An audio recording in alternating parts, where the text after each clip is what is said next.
Hot seat Sirathu विधानसभा क्षेत्र में चुनाव प्रचार के दौरान भाजपा एवं सपा कार्यकर्ता आपस में भिड़े।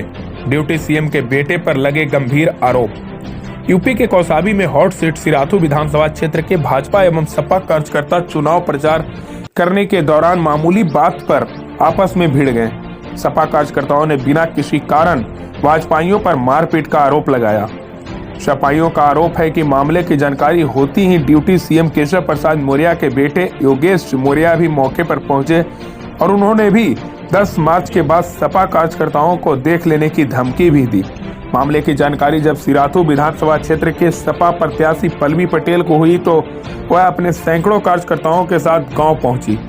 मारपीट की सूचना होते ही इलाकाई पुलिस एवं सिराथू सीओ भी पहुंच गए। उन्होंने स्थिति को नियंत्रित कर लिया। वहीं कार्यकर्ताओं ने पुलिस पर भी मामले को रफा दफा करने का आरोप लगाया। मारपीट के दौरान एक रिटायर्ड फौजी एवं एक युवक को चोट लगी।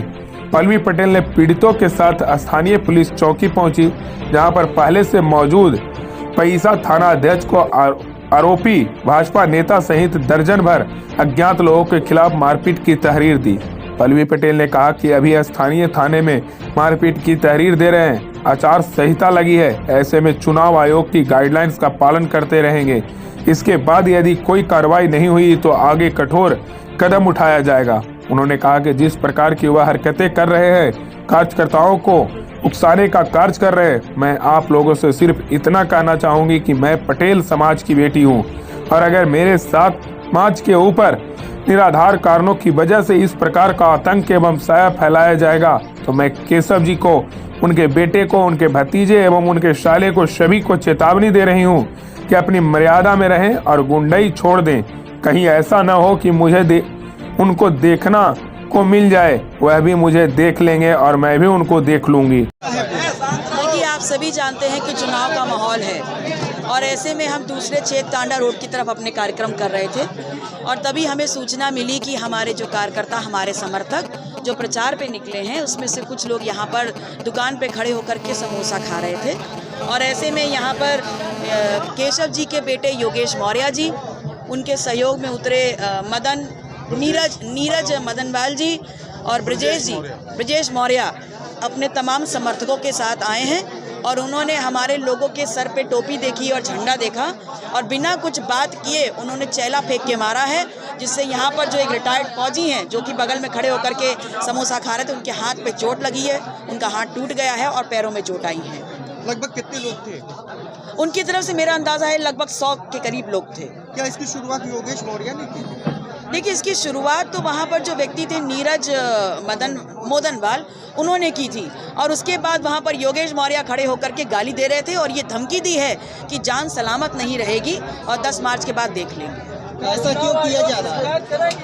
देखिए, मुझे ऐसा लगता है कि एक खिसियाहट है जो कहीं ना कहीं पनप रही है उस खेमे में और उसका ये रिएक्शन है जो हमारे कार्यकर्ताओं को देखते ही उन पे झपट रहे हैं खिसियानी बिल्ली की तरह। शिकायत करेंगे? देखिए, मैं अभी फिलहाल तहरीर देने जा रही हूँ यहाँ पर थाना अध्यक्ष को और उसके बाद निसंदेह इस प्रकरण की शिकायत हम चुनाव आयोग को करेंगे। हम चुनाव में उतरे हैं और तमाम जो आचार संहिता लगी हुई है और चुनाव आयोग के द्वारा जो भी दिशा निर्देश जारी किए गए हैं, हम चाहते हैं कि उसका पालन करते हुए शांतिपूर्ण तरीके से चुनाव हो। क्या लगता है 27 फरवरी को निष्पक्ष मतदान हो पाएगा ऐसे? देखिए, मुझे ऐसा लगता है कि जिस प्रकार की हरकतें वो कर रहे हैं और उकसाने का काम कर रहे हैं, मैं आप लोगों से सिर्फ इतना कहना चाहूँगी कि मैं पटेल समाज की बेटी हूँ और अगर मेरे समाज के ऊपर निराधार कारणों की वजह से अगर इस प्रकार का आतंक का साया फैलाया जाएगा तो मैं केशव जी को, उनके बेटे को, उनके भतीजे को, उनके साले को, सभी को चेतावनी दे रही हूँ कि अपनी मर्यादा में रहें और गुंडाई छोड़ दें। कहीं ऐसा ना हो कि 10 मार्च के बाद मुझे उनको देखना मिल जाए, वो भी मुझे देख लेंगे और मैं भी उनको देख लूंगी। क्षेत्र में आप घूम रही हैं तो कैसा क्या जन समर्थन मिल रहा है? तो समोसा भी खा रहे थे, आपस में बातचीत भी कर रहे थे हम लोग। वो लोग रैली निकाल रहे थे तो एक लड़का था, कोई भी था, वो प्रचार करके अपना आ रहा था, समाजवादी का झंडा लिए था, वो भी वहीं पे था।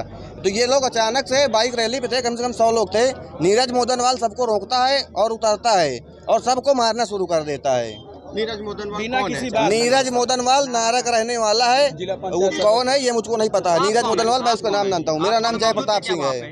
आप मौजूद थे? मैं मौजूद, तो मेरे साथ भी घटना हुई है। हम 3 लोग थे, हमको मारा गया है। आपका ये कुर्ता देख के कहीं ऐसा तो नहीं समझे कि ये सपा के लोग हैं, ऐसा इस वजह से मारपीट की? कपड़ा है, कपड़ा तो हर आदमी पहनता है, जरूरी थोड़ी किसी पार्टी का आई हो। किसने किसने मारा है आपको? नीरज मोदनवाल और उसके साथ कई लोग थे, उन्होंने हमको मारा है। उसके बाद वो लोग गांव की तरफ जितने चौराहे पे लोग थे सबको दौड़ाया है। अच्छा, मारपीट के बीच एक बार भी ये कहा कि आप सपा का प्रचार क्यों कर रहे हैं? ऐसा कुछ प्रचार कुछ नहीं, वो कुछ नहीं बोले हैं, बस आए सीधे मारना शुरू कर दिए हैं। भाजपा के लोग हैं, भाजपा के लोग थे, भाजपा की रैली निकल रही थी। उसके बाद योगेश मौर्य भी आए थे, यहाँ पे खड़े होकर दादागिरी दिखा रहे थे। क्या कह रहे थे?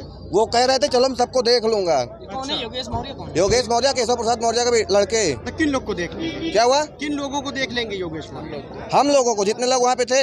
उसके बाद भी सब लोग आ गए थे। समाजवादी पार्टी काफी लोग वहाँ पे इकट्ठा हो गए थे। और कौन आया था उसके बाद? उसके बाद कई गाड़ियाँ थी योगेश मौर्य के साथ। क्या पुलिस आई? क्या आपने कोई शिकायत किया अभी तक? पुलिस आई थी, पुलिस न्याय नहीं करवा रही थी, बल्कि सेटलमेंट करवाने की बात कर रही थी। कह रही थी कुछ ले दे के इतना सेटल कर लो। कौन कह रहा था पुलिस में से? पुलिस वाले कह रहे थे, उल्टा हमको धमका रहे थे, कह रहे तुम्हारा चालान कर नाम देंगे। बता दीजिए। जय प्रताप सिंह।